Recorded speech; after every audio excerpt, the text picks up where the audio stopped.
Hi, good afternoon. It's Jean Brittingham here at Kept in Stitches, sitting in my stitching cottage, and was working on a project and decided it might be something that some of you may be interested in seeing.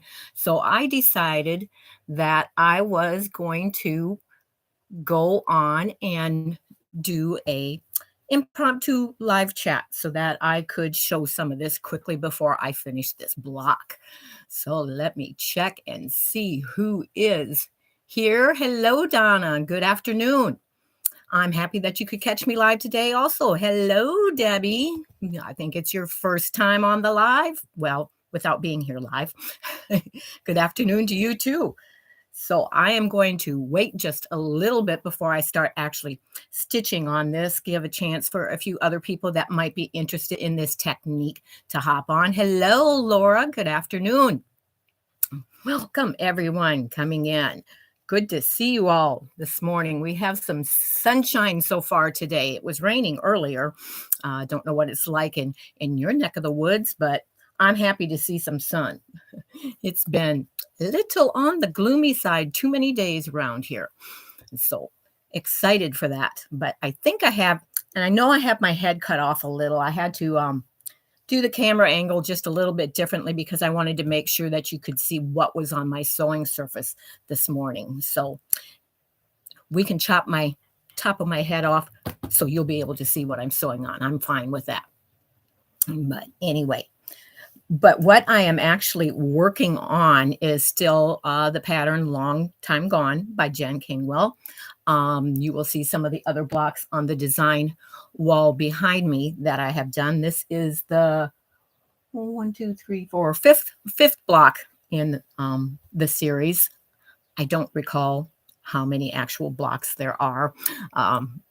There's quite a few more to go, but anyhow, this is the fifth block that I will be working on. Hello, Gladys. Welcome, welcome. Happy to see you join in. Hello, Sandra. Hello, good morning.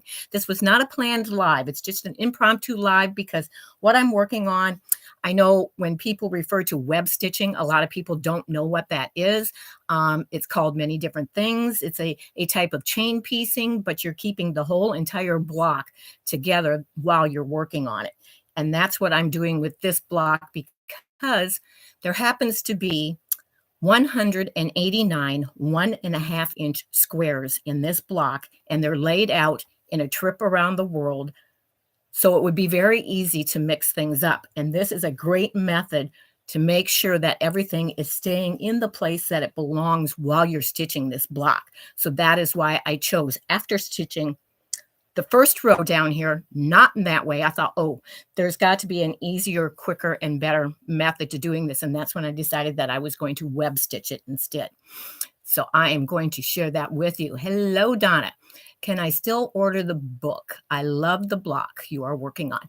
You can find the book on Amazon, Donna. So I believe it's still available. It's not out of print. So if they have books still in their inventory, you can order it and find it on Amazon, which I have that in the description box also below in case you forget what it's called. Hello, Shirley. Multitasking today. We'll be listening. Hello, everyone. Multitasking is a good thing. I multitask all the time. Sunny here in Florida, 83 right now. Ooh, lucky you. I would like to have some 83-degree weather. You're welcome, Donna. So what I am going to do, I have this underneath already held in place in my sewing machine because I don't want to get mixed up while I'm sewing either. But how I started out, and I'm going to turn, most of it is gone, but this design board was completely, which is a design board I use for piecing only, but it was completely, totally filled with the entire block in order, like this row up here, every single row. And I have picked up each individual piece as I go along to add on so that everything stays in order and where it is supposed to be.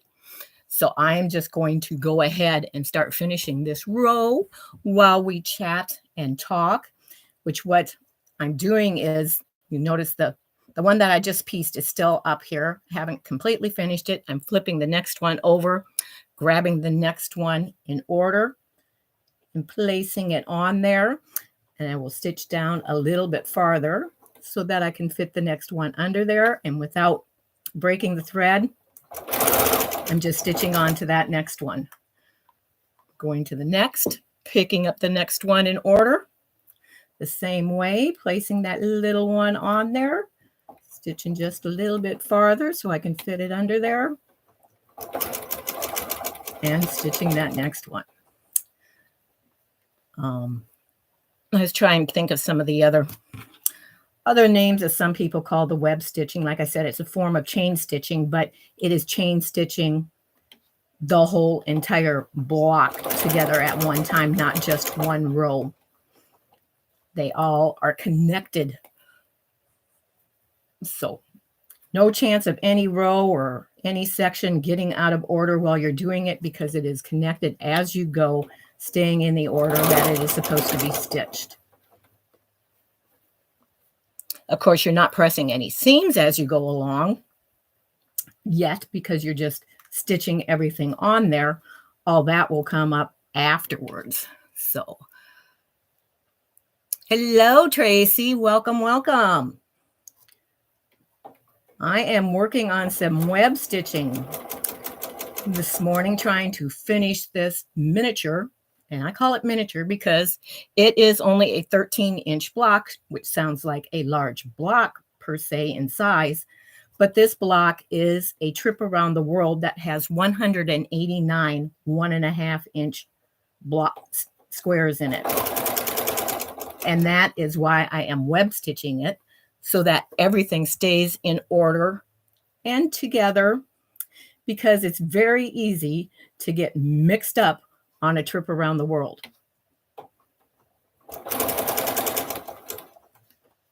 So I just continue to add this last row onto all of these, almost to the end, and then I'll be able to pick it up and show you how it is still all connected and what we do next. World lineup. Trip around the world, line them all up. It is the Long Time Gone pattern that I'm working on by Jen Kingwell. And she definitely has a lot of small pieces in all these blocks. I think there was, there's 10 different fabrics in this block. Which, of course, I'm doing it kind of scrappy, so that was easy. Okay. And I do have a little pin in this first one so that I remember that that is the one that is actually the bottom row, because I worked from the bottom up, is the bottom row.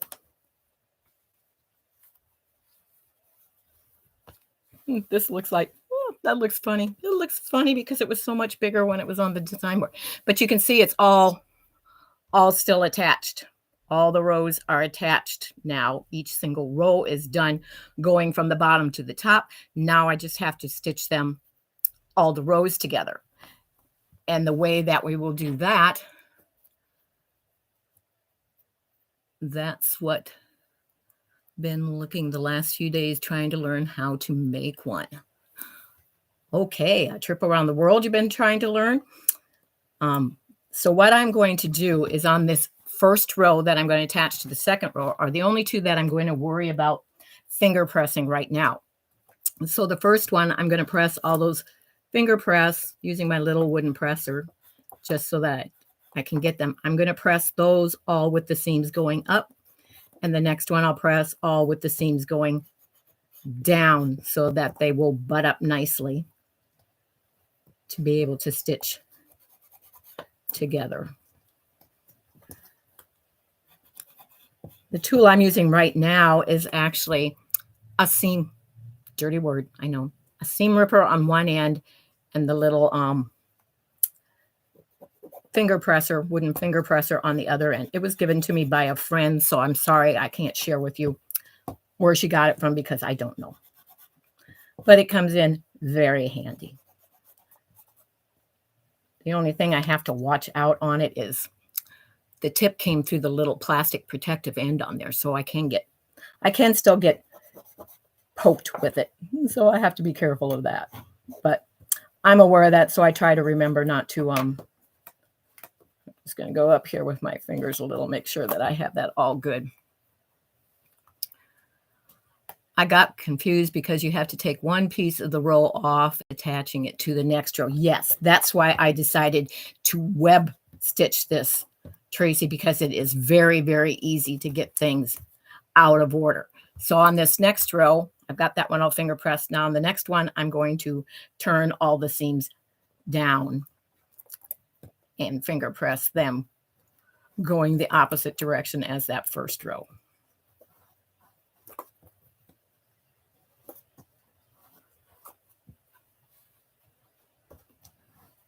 You get so far, it's easier to flip it from the bottom there.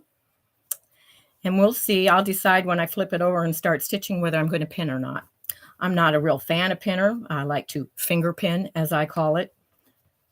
But we will see how nice these want to play along and line up and decide then whether I'm going to pin or not. And I'm going to stick that pin. I'm not going to take it out because I'll forget which end is up, but I'm going to move it out of the way to make sure that it's not in the way while I'm stitching. Okay, and I'm just going to make sure that that is butted up there. I think I'm probably going to be lucky and be able to do this with just my finger. We'll find out. If I don't like it,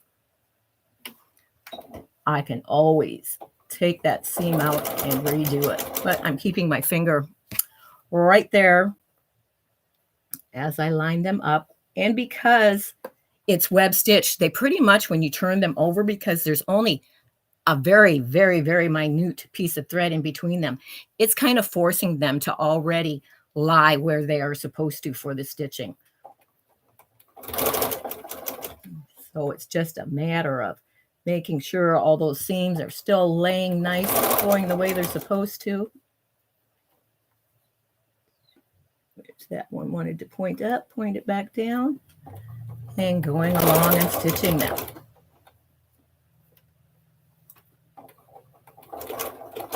Not much play in between when you're working with the 1.5 inch blocks.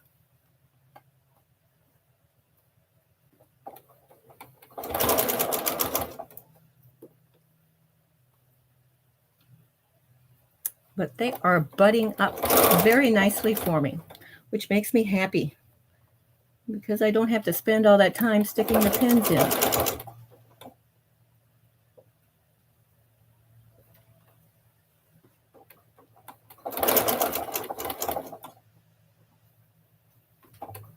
And we're almost to the end of the row.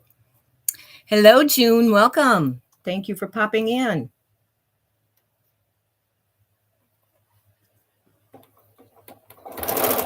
Okay, got the last one done. Now we'll be able to.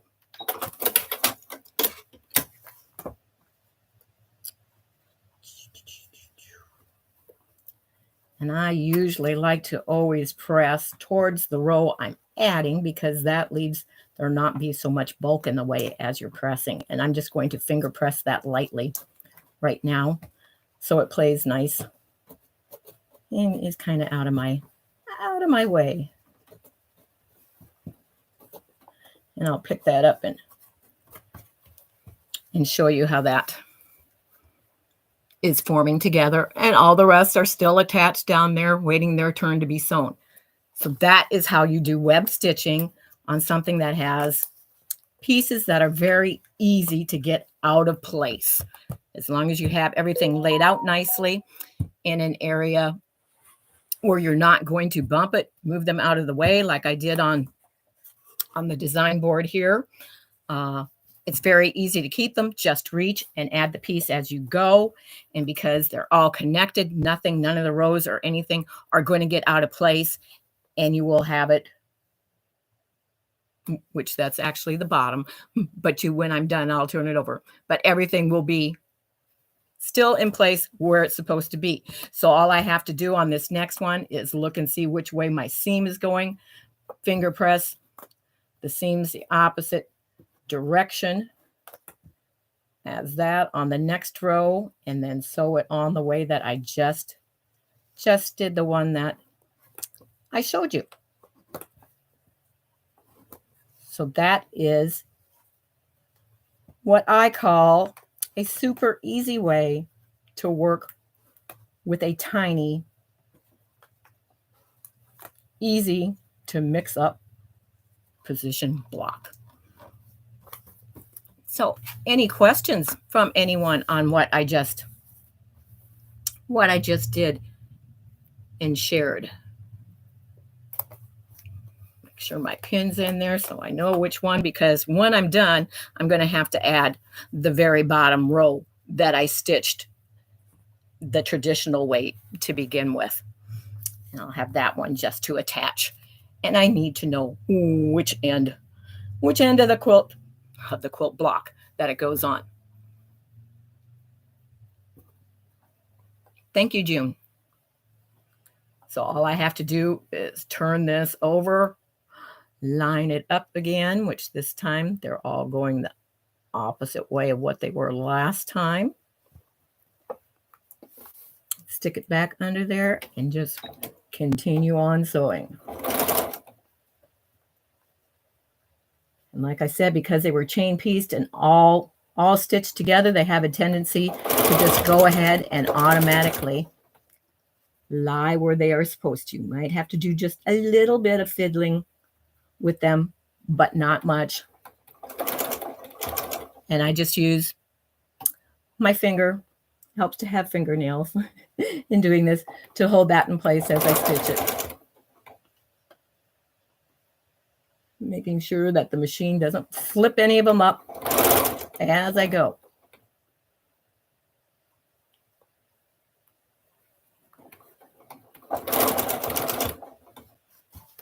Okay.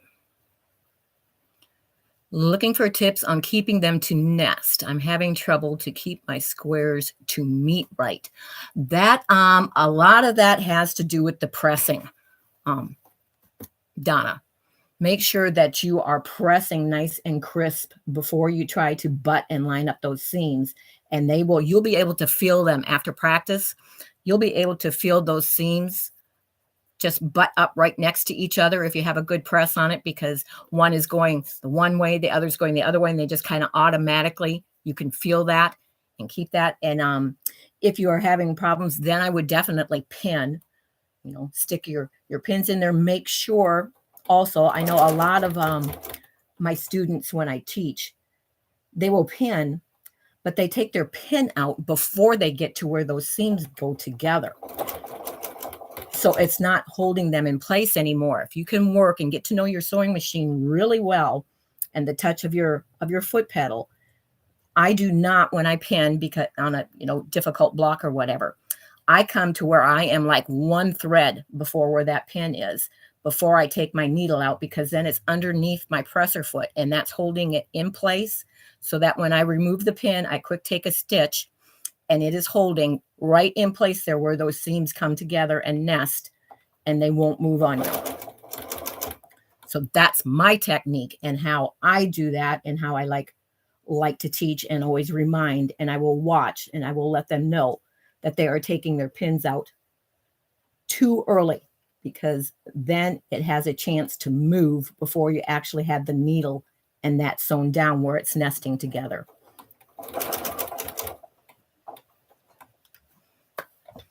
I hope that helped answer your question, Donna. Shirley, hello to everyone saying hi, listening today. How'd that already move down to there? Okay, I already read that one. Hello, Mama Harden. Just got done watching your church service. Hope all are well. Thumbs up, please. Thank you, Gladys. Thank you. Thank you.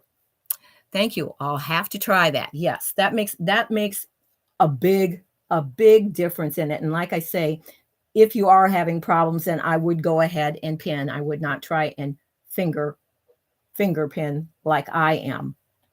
But I can feel that, and I'm used to it. And I know that they are there and aren't moving. It drives me crazy when I have it pinned just right and then the seam moves as I pull the pin out. Yes, yes. That's why I say if you are there to where it's, if you get the right feel for your machine and you can stop your machine right on a thread where you want it to.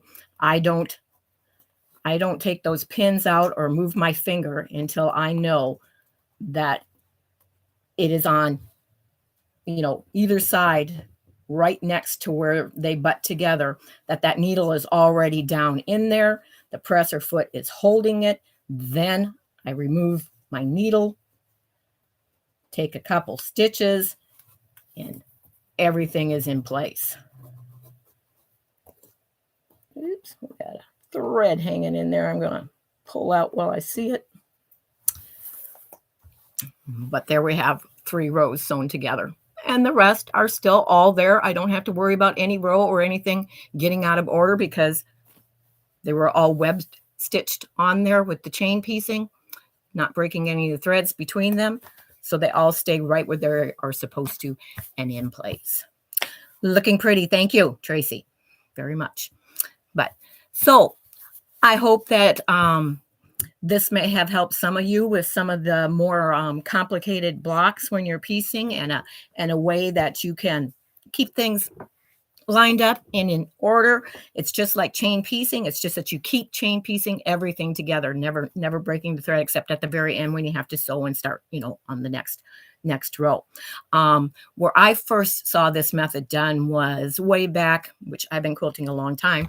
So it was way back when Eleanor Burns first started out and was on TV. I watched her a lot, and she did this method in a lot of her quilts. We're talking about not just about blocks, but she would do the whole entire quilt, web stitching it, and then turn the rows over and sew everything. So everything was always together as she was doing that. So that is where I first saw this method and started doing it on some of my things. I haven't done a whole entire quilt that way because I find that a little bulky and cumbersome to do, but she has done that. Thank you, Debbie. She says she loves this technique. And Kathy says, good morning. Kathy came on at the end. Kathy, you're going to have to go back and watch the replay to see what I actually did on the web stitching, because that portion of it is done because I'm on the last row. So it's just a matter of sewing the rows together now, that where everything is attached on the web stitching going all the way down. And it will get shorter and end up looking like the block that it is supposed to. This is how it was laid out to begin with. And then I just took every single piece off one at a time, web stitched it together so that nothing would get out of place. And that is how I'm doing it. So this block will be completed in just a little bit after I get off this live. And then I also have, you just woke up, okay, which you're in a different time zone than we are. So I understand that. And everyone's saying hi to each other. But yeah, so like I said, this is the 5th actual block. Her blocks are set up too, that she calls it a block. It's the next block, but some of them have more than one block or one section to it. So it gets a little confusing, but she, I do want to warn anybody that, likes Jen Kingwell's designs and her patterns, that it is not geared to a beginner quilter. She does not give any directions or instructions for how to actually construct and sew the block together. She only gives the block, the cutting directions, and that type of thing, and assumes that you already know how to quilt and pleat and piece. So want to put that little warning out there. So it is not a real, not that a beginner can't do it and figure it out, but it is not, I would not say that her patterns are beginner friendly. Advanced, beginner, intermediate, and above, because she does not give step-by-step directions for constructing the blocks. What book did that come from? Need to find the book to make the trip around the world. You can find Trip Around the World just by itself block, but this book is called Long Time Gone, and it's by Jen Kingwell, and that is in the when I end this live, that's also in the description box below, and you can go on Amazon, just put that in, it'll pop it up, and you can purchase the book there. So if anybody else doesn't have any other questions, that's all that I wanted to just pop on and show, because it's not often that I have something with this method and this many tiny little squares to show people that aren't familiar with web stitching what it actually is and how it can be a real asset to a way of piecing some of your more difficult blocks together. Not that the trip around the world isn't actually hard block. It's just with it being 189 1.5-inch squares, that makes it really easy to mess things up and pick something up and get it in the wrong place. So this is a perfect block for showing this as an example. Thanks for the hearts. And June says, thanks for sharing. Have a good day. Tracy says, thank you, Jean. I've heard of this technique before. Okay, so thank you, everyone. And I will be doing my week in review later today. That's not live. That is a video that I tape, and it will be dropped sometime later today, which will show you what has been going on the past week in Captain Stitches and some of the things that may be coming up that you might be interested in. So thanks again, everyone. Thanks for popping on with me without much notice that I was going live. Have a great day. I hope everyone stays healthy. And I will see you all soon. And don't forget, I can keep you in stitches. Bye-bye.